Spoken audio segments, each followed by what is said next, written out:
Hello viewers, welcome back to our channel by the mom. இன்றைக்கி நம்ம காயல்பட்டினத்துடைய ஒரு சூப்பரான ரைஸ் காம்போ பார்க்க போகிறோம். அதுதான் என்னென்னு பார்த்தீங்கன்னா தேங்காய் பால் சோறுன்னு சொல்லுவாங்க.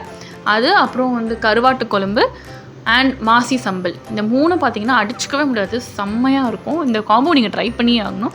ஸோ வாங்க தேங்காய் பால் சோறு ஃபஸ்ட் எப்படி செய்கிறதுன்னு பார்க்கலாம். ஃபர்ஸ்ட் 500 கிராம் புழுங்கல் அரிசி எடுத்துருக்கோம். நல்லா அதை வாஷ் பண்ணிக்கோங்க. அப்புறம் வெந்தயம் ஆட் பண்ணுறோம். அந்த வெந்தயம் ஒரு டேபிள் ஸ்பூன். அப்புறம் ஒரு பூண்டோடைய பற்கள் அதையும் நல்லா தோல் உரித்து போட்டுருங்க. அப்புறம் ஒரு பெரிய சைஸ் தேங்காவுடைய பால் எடுத்து அந்த பாலையும் ஆட் பண்ணுறாங்க. ஸோ இது மெஷர்மெண்ட் என்னென்னு பார்த்தீங்கன்னா, நாங்கள் இப்போ 2.5 கப் அரிசி யூஸ் பண்ணியிருக்கோம். அந்த 2.5 கப் அரிசிக்கு 5 கப்பு தேங்காய் பால் யூஸ் பண்ணியிருக்கோம்.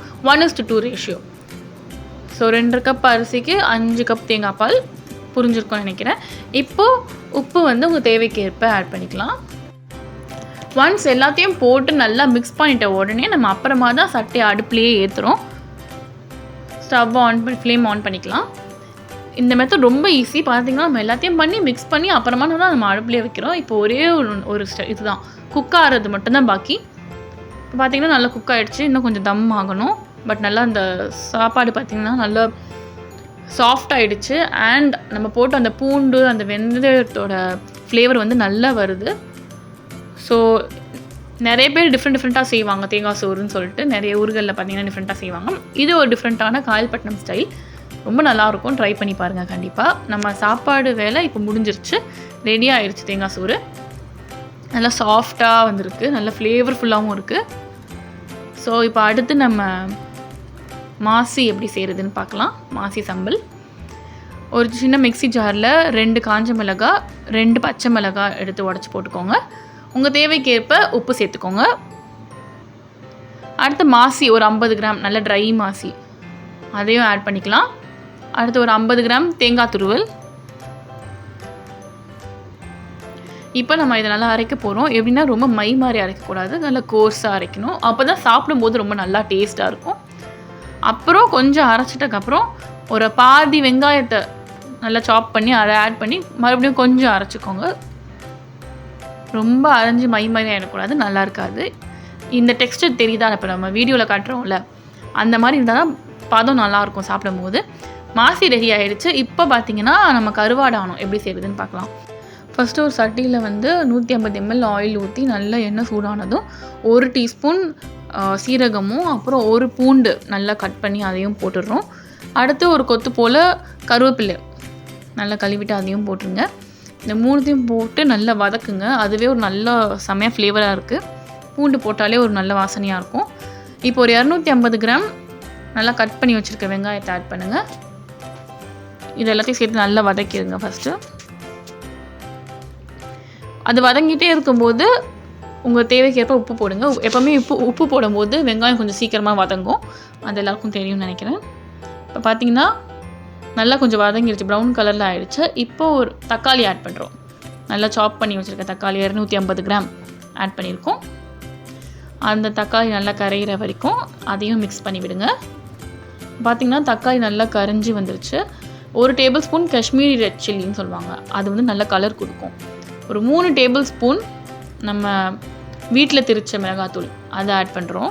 ஏன்னா அதுதான் டேஸ்ட் கொடுக்கும். காஷ்மீரி மிளகாத்தூள் பார்த்திங்கன்னா நல்லா அந்த கலர் கொடுக்கும், நல்லாயிருக்கும். கிரேவி பார்க்கவே நல்லா செக்கச்செவேன்னு சூப்பராக இருக்கும். இப்போ இதை எல்லாத்தையும் சேர்த்து நல்லா மிக்ஸ் பண்ணிடுங்க. இப்போ நம்ம கத்திரிக்காய் ஒரு 100 கிராம் பச்சை கத்திரிக்காய் போட்டிருக்கோம். இதில் நல்லா க்ளீன் பண்ணி அதை கட் பண்ணி, ஏன்னா கத்திரிக்காய் இந்த கருவாட்டு குழம்புல போட்டால் ரொம்ப நல்லாயிருக்கும். முதல்ல இந்த கத்திரிக்காய் கொஞ்சம் குக் ஆகணும். அதுக்கு நம்ம கொஞ்சம் தண்ணி ஊற்றணும். ஒரு 1 கப் வாட்டர் ஊற்றுறோம். ஏன்னா கொஞ்சம் அந்த தண்ணி இருந்தால் தான் அந்த கத்திரிக்காய் அப்படியே குக் ஆகும். அந்த கருவாட்டு ஆணத்தில் அங்கங்கே அந்த கத்திரிக்காய் வாயில் வரும்போது ரொம்ப டேஸ்ட்டாக இருக்கும். கண்டிப்பாக இந்த மெத்தட் ட்ரை பண்ணி பாருங்கள். இப்போ பார்த்திங்கன்னா நல்லா கொஞ்சம் நேரம் ஆயிடுச்சு. ஸோ அந்த கத்திரிக்காய் அப்படியே வெந்துட்டு வருது, நல்லா பாயில் ஆகுது பாருங்கள் கிரேவி.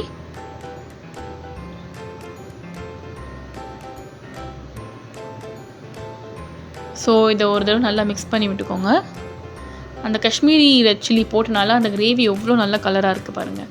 இப்போ அந்த 100 ml நம்ம புளி கரைச்சி வச்சுருக்கோம், அதை ஆட் பண்ணுறோம். ஒரு 100 ml போல் ஆட் பண்ணுறோம். புளி கரைசல் நல்லா திக்காக இருக்கணும், அப்போ தான் ஒரு நல்ல டேஸ்ட் கொடுக்கும். ஒன்ஸ் அதை ஊற்றிட்ட உடனே மறுபடியும் மூடி குக் பண்ணிடுங்க, ஏன்னா அப்போ தான் அது குக் ஆகும். அப்புறமா வந்து ஒரு 150 கிராம் நம்ம ஆல்ரெடி இந்த வரட்டி வச்சுருக்க இறால் வரட்டினது எப்படின்னு நம்ம சேனலில் ஆல்ரெடி காட்டியிருக்கோம், தெரியலனா போய் பார்த்துக்கோங்க. ஸோ அந்த வரட்டி வச்ச இறாலை ஆட் பண்ணுறோம். என்னடா கருவாடு குழம்புன்னு சொல்லிட்டு இறால் ஆட் பண்ணுறாங்கன்னு பார்க்குறீங்களா? அந்த இறால் வந்து ஒரு நல்ல டேஸ்ட் கொடுக்கும் எப்போவுமே. இப்போது நம்மளுடைய கருவாடு, வஞ்சரம் மீன் கருவாடு இது, அது ஒரு 150 கிராம் ஆட் பண்ணுறோம். ஏன்னா எப்போவுமே கருவாடு கடைசியாக தான் ஆட் பண்ணணும், இல்லைனா கரைஞ்சிரும், ரொம்ப ரொம்ப கரைஞ்சி போயிடும். இப்போ கடைசியாக ஒரு 50 ml நல்ல கட்டி தேங்காய் பால், 50 ml ஊற்றினா போதும், ஆனால் கட்டியாக இருக்கணும். அதை ஊற்றினா தான் அப்படியே அந்த கிரேவி செம்மையாக க்ரீமியாக வரும், டேஸ்ட்டாக இருக்கும். ஸோ இந்த கிரேவி பார்த்திங்கனாலே நல்ல திக்கான கிரேவி தான், நான் ஆரம்பத்துலேயே சொல்லியிருந்தேன். ஸோ நல்ல திக்காக இருக்கும். அந்த தேங்காய் சோறுக்கு அப்படியே இந்த கிரேவி திக்காக வச்சு சாப்பிடும்போது சும்மா அப்படி இருக்கும் பாருங்கள். இப்போ சைடில் வந்து பாயில்டு எக்கும் வச்சு சாப்பிடுவாங்க. ஸோ இது ஒரு செம்ம காம்பினேஷன், தேங்காய் பால் சோறு, கருவாட்டு ஆணம் அண்ட் மாசி. இதை சாப்பிடாத கால் பண்ண ஆளுங்களே இருக்க மாட்டாங்க, அவ்வளோ ஒரு டேஸ்ட்டான ஒரு டிஷ் இது. கண்டிப்பாக நீங்களும் ட்ரை பண்ணி பாருங்கள், இந்த மாதிரி டிஃப்ரெண்ட்டாக செஞ்சு பாருங்கள். எப்படி இருக்குன்னு செஞ்சு பார்த்துட்டு எங்கள் கமெண்ட் செக்ஷனில் உங்கள் ஃபீட்பேக்கை தெரிவிங்க. இந்த மாதிரி உங்களுக்கு நிறைய காம்போஸ் இன்னும் வேணும்னா கூட அதை பற்றியும் எங்களுக்கு கமெண்ட் பாக்ஸில் சொல்லுங்கள். இந்த தேங்காய் சோறு பார்த்திங்கன்னா உடம்புக்கும் ரொம்ப நல்லது, ஏன்னா நம்ம வெந்தயம் அதெல்லாம் ஆட் பண்ணுறோம். ஸோ உடம்புக்கும் ரொம்ப நல்லது இது. எப்போவுமே நம்ம விருந்தாளிங்க வீட்டுக்கு வரும்போது நம்ம பிரியாணி, பஹாரியா அப்படி தான் செஞ்சு கொடுப்போம். இந்த மாதிரியாகவும் நம்ம செஞ்சு வச்சோன்னா ஃபுட், சில கெஸ்ட்டுக்கு ரொம்ப ஃபுட்லாம் ரொம்ப பிடிக்கும், அவங்களுக்கு இந்த மாதிரி ட்ரை பண்ணி பாருங்கள். ஸோ கண்டிப்பாக அவங்களுக்கும் பிடிக்கும்னு நம்புகிறோம். இந்த வீடியோ உங்களுக்கு பிடிச்சிருந்துச்சுன்னா லைக் பண்ணுங்கள், ஷேர் பண்ணுங்கள், சப்ஸ்கிரைப் பண்ணுங்கள். எங்களை ஃபேஸ்புக் அண்ட் இன்ஸ்டாகிராம்லேயே ஃபாலோ பண்ணுங்கள். Thank you guys, have a great day.